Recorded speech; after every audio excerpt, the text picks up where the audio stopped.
Welcome to 101 Tips for Interviewers and Interrogators. I'm your host, Stan Walters, and this is Tip 19.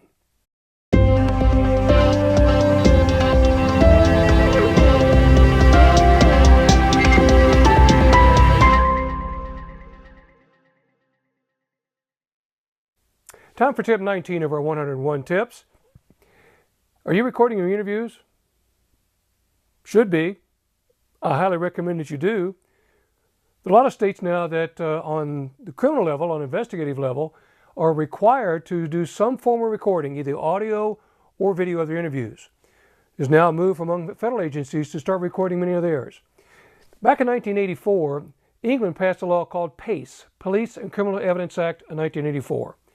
And as part of this push to avoid a lot of the false confessions that were occurring and to monitor the tactics interviewers were using that were apparently contaminating of victims and witnesses as well as subjects, they required the beginning of recording interviews, audio or video type of format.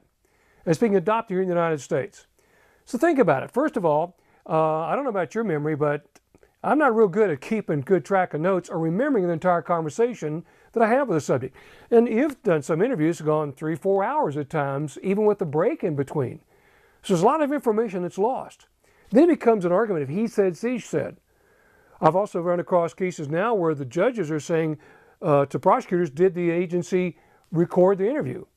And asked if they didn't, well, why not? Have they got the equipment? I've seen in some venues where if you don't have a recorded statement, such as a confession, you've not met the burden of proof that the interview or the confession was voluntary. So think about recording your interviews, and it's not that expensive. First of all, you're going to reduce lawsuits, reduce the argument about the voluntariness of the statement. It's good for a training tool. It preserves the subject statement so nobody takes the words or puts words in their mouth. It's always there when you come back time for if there is an appeal on the case. Juries get to see it, judges love it, prosecutors love it, and personnel people will love it. So start recording. Now it's simple, little device, and actually I'm recording all my YouTube videos with one just like this. It's a little video camera. It's called a Kodak Play Touch. I get these for 38 bucks. I can get 16 hours of video on this with enough battery and chip in it. You can also, $38, can't beat that, and it's a high definition video too. Also now they got little digital recorders that are like 29 bucks.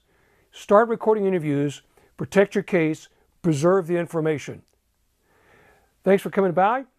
Please subscribe to the channel if you just now found us so you can get to the rest of the 100 tips.